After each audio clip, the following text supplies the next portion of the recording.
তোমার কাছে আমি কিছুই চাই রে বাপ, তুমি খালি আমার একটা নাম থুয়ে দিও, তুমি খালি আমার একটা নতুন নাম থুয়ে দিও। তোমার হয়তো মনে হয় যে বাপ সাউলকে একটা হুন্ডাই কিনে দিতে পারে না, সে আবার কিসের বাপ? তোমার হয়তো মনে হয় যে বাপ বছরে একবার বন্ধুদের সাথে পিকনিক করতে টাকা দিতে পারে না, সে আবার কিসের বাপ? তুমি রাগ করে তোমার মাকে জিতা জিতা কও, সীতাও আমার কিন্তু কানে আসে। তুমি বলো সাওয়ালের সকাল রাত পূরণ করতে পারে না, ওরে বাবুতি কইছে কিনা।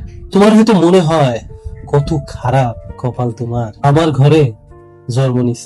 সংসারটা মেলা টাইনে টুনে চালানোর পরে হাতে আর তেমন কিছু থাকে না বাপ। আর তোমার একটা মাত্র প্রাইভেটের টাকা দিতে যে গড়িমসি করি, যখন ঠিক মতো দিতে পারি না, তখন তোমার হয়তো লজ্জা পাইতে হয় বন্ধুদের কাছে। সেটা আমি বুঝি বাপ, সেটা আমি বুঝি। স্কুলের কাগজে তোমার ওই জন্ম নিবন্ধনে তোমার ওই ভোটারে এই বাপটার নাম লিখতে তোমার হয়তো মেলা কষ্ট লাগতে পারে রে বাপ, মেলা কষ্ট লাগতে পারে। কিন্তু বাপ, তুমিও কি বড় হয়ে আমার মতোই বাপ হবা বাপ? তোমার সাথে আমার মতো বাপ হতি না হয়, আমার কষ্টটা কিন্তু ওই জায়গাটায়।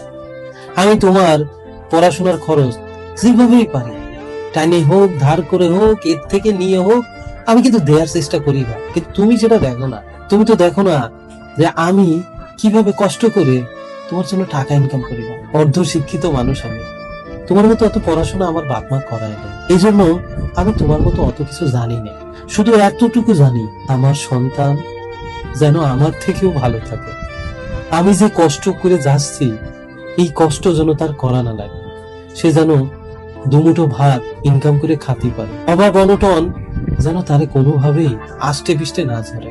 আমার কষ্টটা বাপ সেইখানে, কিন্তু তোমারে তো আমি দেখাতে পারি না বাপ, তোমারে আমি বলতে পারি না আমার ভিতরে কি চলতেছে, আমি তোমারে বুঝাতে পারি না যে আমার ভিতরে কি চলতেছে। তুমি যখন বড় হবা বাপ, তোমার ঘরে যখন এরকম একটা বাপ হবে, তখন তুমি বুঝবা বাপের জ্বালা কি বাজা। তোমার মা আমারে প্রায় কয়, তোমার ছেলে এইটা চায় ওইটা চায়, তুমি কেন তারে কিনে এনে দিতে পারো? তোমার মারেও আমি বুঝাতে পারিনি। একদিন তুমি বড় হবা বাপ, তখন এই অভাবগ্রস্ত বাপের কথা তুমি বুঝবা।